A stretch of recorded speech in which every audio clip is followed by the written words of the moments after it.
Bismillahirrohmanirrohim. Alhamdulillahi robbil alamin. Vassalatu vassalamu ala nabiyina Muhammad va ala alihi va sahbihi ajma'in va ba'd. Assalomu alaykum va rahmatullohi va barakatuh. Mana Robbimizga hamdlar bo'lsinki, hozir Sha'bon oyida turganligimiz uchun va mana shu Sha'bon oyidan keyin roza oyi kirib kelayotganligi uchun musulmon birodarlarimizga mana shu Sha'bon oyini g'animat bilishlik kerak ekanligini bir qator eslatib, undan keyin Ramazon oyini g'animat bilishlikni bir qator eslatishlik uchun sizlar bilan bir qisqacha dars uyushtirmoqchi bo'lib mana shunga harakat qilyapmiz inshaalloh. Mana shu qisqa bir dars qilamiz inshaalloh, 10 minut yoki mana shundan ozgina oshishi mumkin.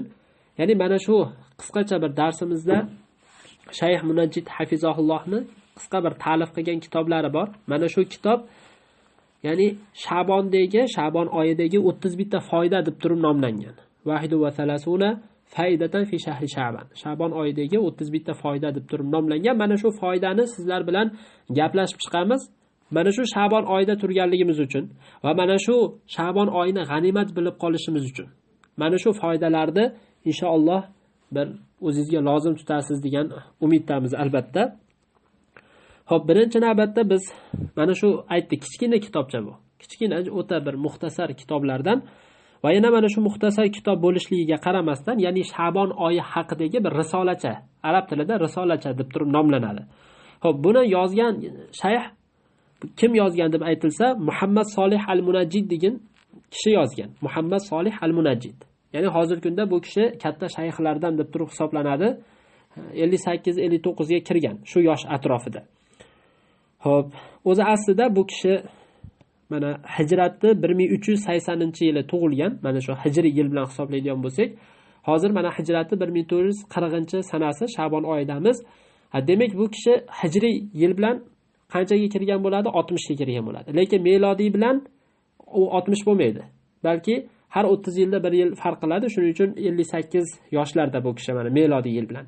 Lekin mana shu hijriy yil bilan bu kishi necha yoshda bo'lar ekan? 60 yoshda. Xo'p. Demak, bu shayx o'zi asli nasl nasabi Suriyaga borib taqaladi. O'zi asli Dimashqlik. Lekin bu kishi o'zi asli Madinada katta bo'lib, ana shu yerda ilm o'qib, ana shu yerda Shayx Ibn Boz, Shayx Usaymin, Shayx Alboni rahmatullohi alayhim. Alloh taoloning ularga rahmati bo'lsin va ham undan keyin Shayx Jibriy, Shinqiti, bir qancha shayxlarda, Favzon, katta mana shayxlarda ko'pchiligimiz taniymiz, bilamiz, eshitganmiz. Mana shu shayxlarda bu kishi ilm tahsil qilgan. Nihoyatda ilmi nihoyatda mo'l-ko'l bo'lgan kishilardan va hozirgi kunda bu kishi ko'p fatvolari bilan butun bir ummatni foydalantirib turibdi. Nihoyatda ko'p masalan foydasi bor. Endi mana shu kishi ham talib ilmlarga ko'proq foyda beradi va hamda shu bilan birgalikda umumiy odamlarni misol uchun ko'proq o'ylab turib mana shunaqa kichkina risolacha kitoblarni yozadi. Va yana bu kishini masalan o'zi Ramazonga oid bo'lgan bir qancha kitoblari bor. Ya'ni kichkina muxtasar kitoblardan. Hozir bizning qo'limizda turgan mana shu Sha'bon oyi haqida kichkina yozilgan kitoblardan. Va hamda undan keyin ro'zadorni Zadus Soim degan ro'zador odamni ozuqasi deb turib Ramazonga ta'alluqli qilib yozgan. Inshaalloh Robbimiz agar vaqt beradigan bo'lsa, mana shu kitobchalarni ham siz bilan bir gaplashib chiqamiz. Nima uchun? O'zimizga manfaat olishimiz uchun. Albatta bunga o'xshagan masalan ma'lumotlarni biz eshitgan bo'lishimiz mumkin, lekin Alloh subhanahu va taolo fazakir fa inna zikra tanfa'ul mu'minin. Eslating, zero eslatishlik mu'minlarga foyda beradi deyapti. Albatta biz mu'min bo'ladigan bo'lsak, albatta foyda olamiz. Mana shu narsani hech qachon unutmang. Demak, hozir Sha'bon oyida turganligimiz uchun Sha'bon oyini mana aytyapmiz 31 ta foyda deb turib. Sha'bon oyi o'zi nima ekanligini o'zi bizga boshida shayx tushuntirib beradi. Ya'ni mana shunga o'xshab 1-chi, 2-chi, 3-chi foyda qilib turib gaplashib ketamiz.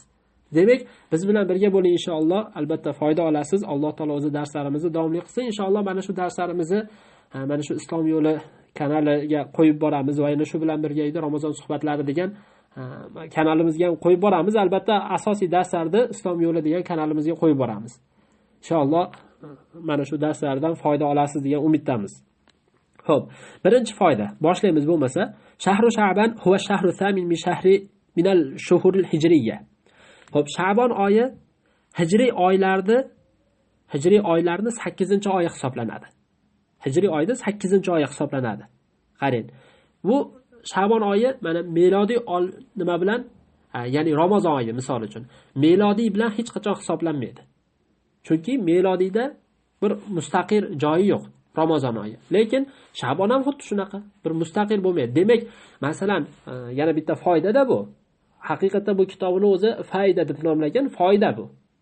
Ya'ni hozir sizga foyda bo'ladi mana shu gapirayotganimiz. Mana shu melodiy yil quyosh bilan hisoblanadi, hijriy yil oy bilan hisoblanadi. Xo'p, oy bilan quyoshni hisobini o'rtasida nima farq bor desa, oyda misol uchun aytiladiki, u oy bir yilda mana shunaqa, ya'ni butun bir aylanib chiqishi qancha bo'lar ekan? 366-65 kunda bo'lar ekan. Ya'ni bir yilda mana shu aylanib chiqishi quyoshda. Endi oyniki bo'ladigan bo'lsa 355-56 bo'lib aylanar ekan. Ya'ni 11 kun ko'proq farq qiladi.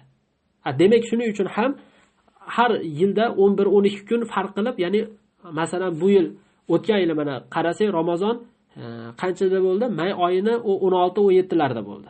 Endi hozir bu yil may oyini 5larga yoki 6larga, 4larga to'g'ri kelib qolishi mumkin. Aniq bilmaymiz. Endi o'zi oy ko'rilishi bilan roza tutiladi-da.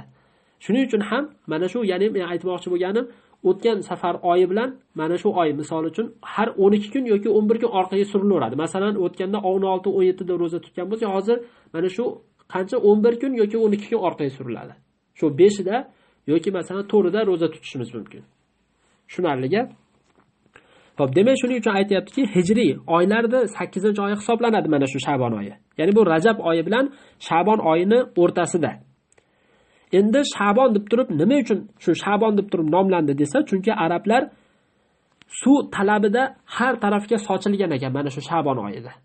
Shuning uchun Sha'bon deb turib nomlangan ekan, vallohu alam. Yana aytiladiki, butun qabilalar g'orlarga bo'linib kirib ketgan ekan. Qabilalar g'or, ya'ni g'or endi oddiy g'or, mana shu ibodat uchunmi, boshqa narsa uchunmi bo'linib kirib ketgan. Va yana bu bitta ma'nosi, yana bitta aytilgan. Nima deyilgan? Sha'aba degan, ya'ni zohira bayna shahr Rajab va Ramazon. Rajab va Ramazon o'rtasida mashhur bo'lib qolgan oy bo'lganligi uchun, ya'ni ko'rinib qoldi degan bir ma'noda deb turib nomlangan. Ya'ni u ma'lum oy, hamma biladigan oy deb turib nomlangan ekan. Demak, mana shu 3 ta nomda aytgan. 3 ta nomda aytgan. Demak, tushunarli. Jami bu, masalan, Sha'bonlar deb aytishimiz uchun bu o'zbekchada bo'laveradi, Sha'bonlar deb aytsangiz. Lekin arab tilida sha'abin deb turib aytiladi. Yoki Sha'banat deb turib aytiladi, xullas. Xo'p, endi bu birinchi foyda. Mana Sha'bonni nima deb nomlanishini va qanday kelib chiqqanligini aytib o'tdik. Demak, bu hijriy oylarda 8-oy ekan va yana shu bilan birga arablar bitta ma'nosida nima dedik?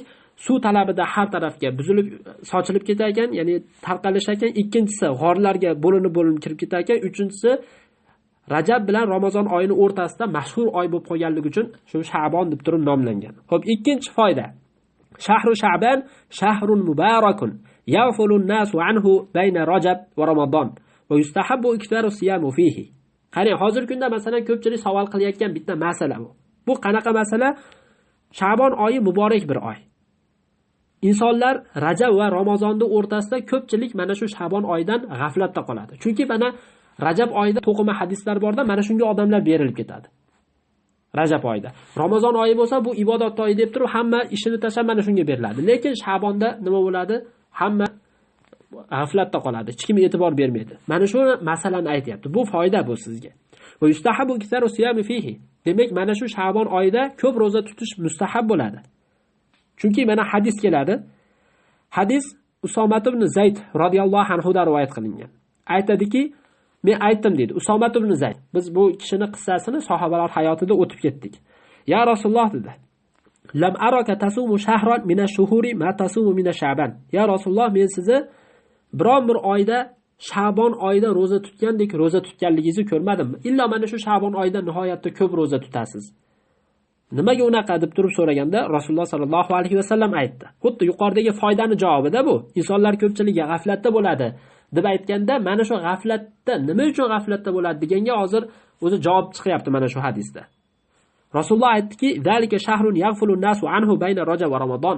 Mana bu shunday bir oyki dedi, odamlar Rajab va Ramazon oyini o'rtasida mana shu Sha'bon oyini g'aflatda tashab qo'yadigan, ya'ni shunday tashab qo'yadigan bir oy deb aytdi. Mana bu Sha'bon oyi va huwa shahrun turfa'u fihi al-a'malu ila robbil alamin. Bu oyda amallar Allohga ko'tariladi. Olamlarning Robbisiga ko'tariladi bu oyda. fa uhibbu an yurfa'a amali va ana soim. Meni amalim ro'zador bo'lgan holatda ko'tarilishlikka men yaxshi ko'raman dedi Rasululloh. Ro'zador bo'lgan holatimda ko'tarilishligini yaxshi ko'raman dedi. Bu hadisda Imom Nasoiy tahrij qilgan, rivoyat qilib keltirgan va Shayx Alboniy hasan deb turib aytgan. Ya'ni sahih hadislardan hasan degani amal qilsa bo'laveradi degani. So'zsiz amal qilsa bo'laveradi degan. Demak, o'z-o'zidan ko'proq roza tutishlikka o'z-o'zidan bu nimada targ'ib bor. Mana ko'pchilik masalan Sha'bon oyidagi savollar so'rashdi. Ko'pchilik nima bo'ladi? Nima oyida? Rajab oyi haqida. Bu qanaqa oy, nima qilishimiz kerak? Qanaqa rivoyatlar kelgan? Mana bunaqa rivoyatlar bor ekan. To'g'rimi? Shu oyda roza tutsak bo'laveradimi deb turib masalan ko'pchilik so'radi. Nima dedik? Biz yo'q, bu oyda u Rajab oyida ko'p haligi to'qima hadislar bor. Ya'ni hozir bu yerda aytmoqchi bo'lganim, ko'p odamlar mana shu nimaga e'tibor berishadi? Ko'proq mana shu Rajab oyiga e'tibor berishadi. Rajab oyi tugagandan keyin Sha'bonni shuni tashab qo'yadi. Keyin Ramazonga e'tibor beradi. Rasululloh sallallohu alayhi va sallam Sha'bonni ham, Ramazonni ham, ya'ni o'zi Ramazonga asosiy Allohning buyrug'i. Lekin Sha'bonga Rasululloh buyurmagan. Lekin bu sunnat targ'ibki, ko'proq roza tutib qolishlik. Demak, ko'proq qaysi kuni bo'lsa ham farqi yo'q. Juma kunimi, bozor kunimi, shanba kunimi farqi yo'q. Qaysi kuni bo'lsa ham ko'proq roza tutishga urining. Lekin mana dushanba, payshanba va mana shu ayyamul biz 13, 14, 15 kunlari. Mana shu kunlari ko'proq roza tutib qoladigan bo'lsangiz, yana ham sizga foyda bo'ladi. Xo'p, uchinchi foydani ham aytib qo'yaylik, keyin shu bilan to'xtatamiz.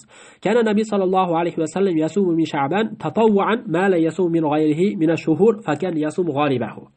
Uchinchi foydani Shayx Munajjid hafizahulloh shunday deb turib aytayapti. Payg'ambarimiz sollallohu alayhi va sallam Sha'bon oyida boshqa oylarda roza tutmaganidek, ya'ni boshqa oyda unchalik roza tutmagandek, shu Sha'bon oyida tatavvu qilib, ya'ni o'zi nafil qilib turib Rasululloh ko'p roza tutardi, deyapti.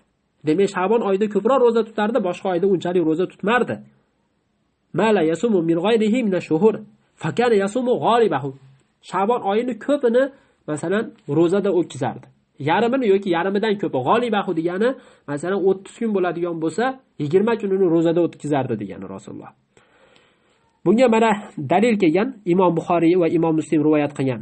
Rivoyat kama qolat ummul mu'minin Aisha radhiyallohu anha, onamiz Oysha onamiz radhiyallohu anha aytibdilarki, ma ra'aytu Rasululloh sallallohu alayhi va sallam istakmala siyama shahrin qattu illa Ramazon. Men Rasululloh sallallohu alayhi va sallamda biron bir oyni rozasini to'liq qilganligini ko'rmaganman. Illa Ramazon oyining rozasini to'liq qilib tutgan. Bo'ldi, bu ma'lum. Ramazon oyining rozasini to'liq qilib tutishlik ma'lum. Va ma ra'aytuhu fi shahrin akthara minhu siyaman fi Sha'ban. Va yana qarang, hadis davomida mana bizning mavzuyimizga tegishli. Hozir mana shu oyda turibmiz. Ya'ni mana shu oyda Sha'bon oyini bir necha kun o'tib ketdi hozir. O 5-6 damimiz, 5dami, 6dami shunga o'xshagan vaqt o'tib qoldi hozir. Demak, qaynaqa oydamiz ekan va ma ra'aytuhu fi shahri akthara minhu siyaman fi Sha'ban deyapti. Sha'bon oyida roza tutganda biron bir oyda ko'proq roza tutganligini ko'rmadim degan. Demak, Rasululloh Sha'bon oyida ko'proq roza tutib qolgan ekan. Mana shunga ham e'tibor beraylik. Yana boshqa bir rivoyatda keladi, bu rivoyat ham Buxoriy rivoyati. Kana yasumu Sha'bana kullahu. Sha'bonni hammasida roza tutardi. Kana yasumu Sha'ban illa qalila. Sha'bonda Rasululloh faqat bir necha kun rozasini ochardi, lekin qolgan hamma kunlari roza tutardi degan. Mana shu bizga o'zi katta bir foyda bo'ladi. Alloh taolo o'zi haqiqatan ham foydali ilm bersin. Vallohu alam. Inshaalloh kelasi safar darsimizda 4-foydadan davom ettiramiz. Subhanakallohumma va bihamdika la ilaha illa anta astag'firuka va atubu ilayk.